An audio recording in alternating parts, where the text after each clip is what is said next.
Hey Coach, it's Coach Simpson coming to you again on my YouTube station. Appreciate you tuning in. This week we're going to be talking about defensive terminology, so things that every defense has to run. They may run them a little bit differently, but at least understanding the general terminology of what defenses call things. So previous episode we talked about gaps, gap integrity. This one we're going to talk about keys. What is a key? How do you teach a key? What does that mean? Why is that important defensively? You hear that word thrown around a lot, but a lot of times I don't know if we do a great job explaining that to maybe a younger guy coming up in the defensive world.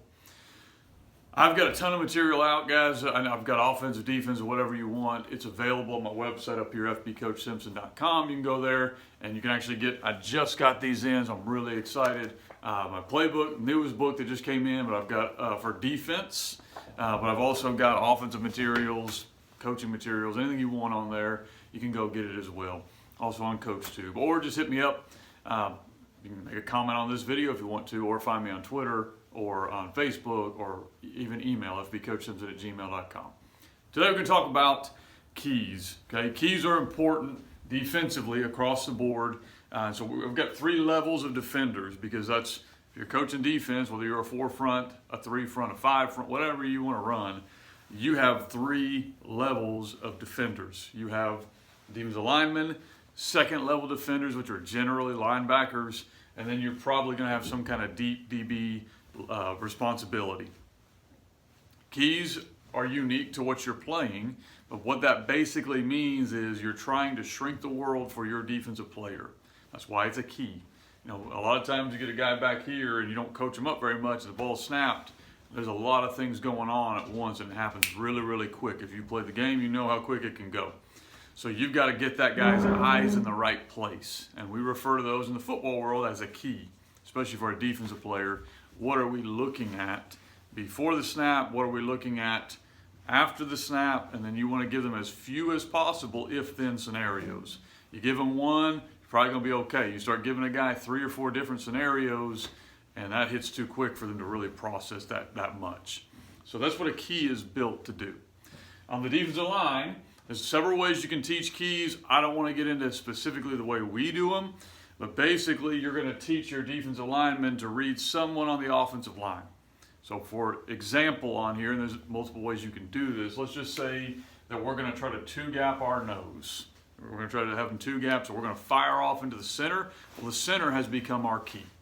And how you want to teach that is up to you. You can tell them, hey, if the center tries to fight this way, then this is what we're going to do. Or if the center does this, is how we're going to react. But you have given your kid a key. When the ball is snapped, he doesn't immediately look at the ball and start chasing. He reads the center, and however you've coached him up, that's how he fits. Okay? If you're slanting a guy, you may have him read the guy he's slanting towards.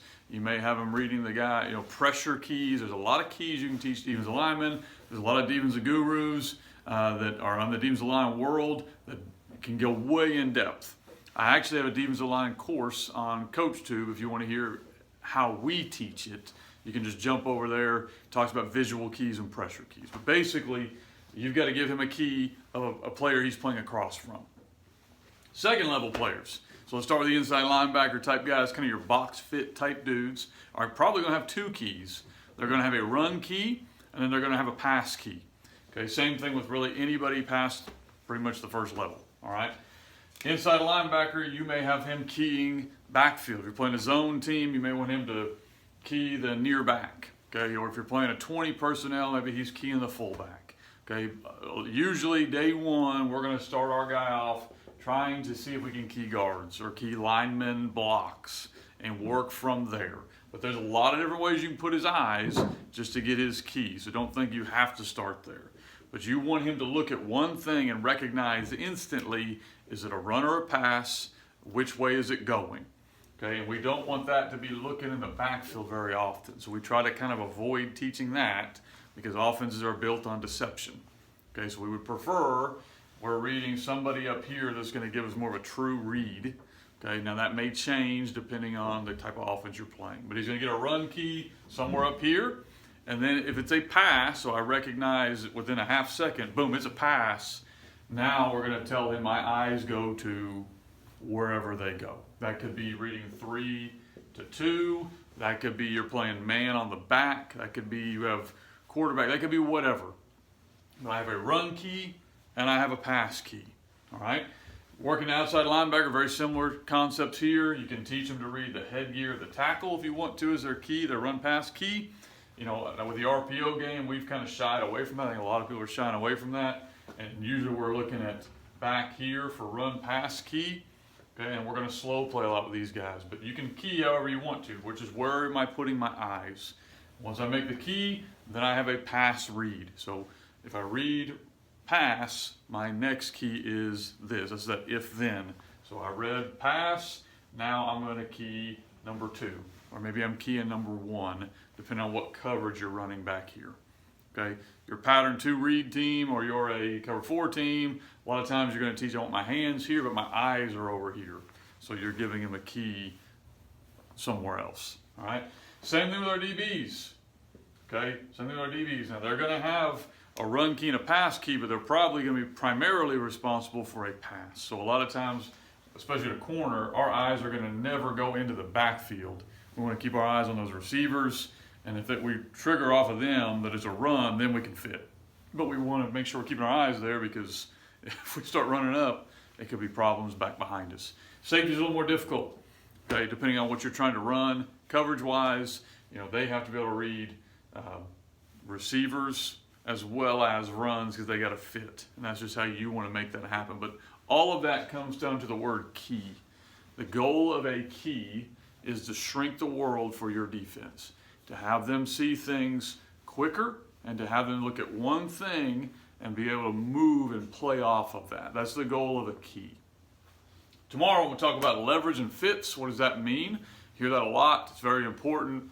What does that mean in your defense or in general defenses? Talk about matchup coverages. You know, that's become kind of the thing. My friend Cody Alexander is probably one of the best in the business in that stuff, but we're going to give a real quick general guide to what that means.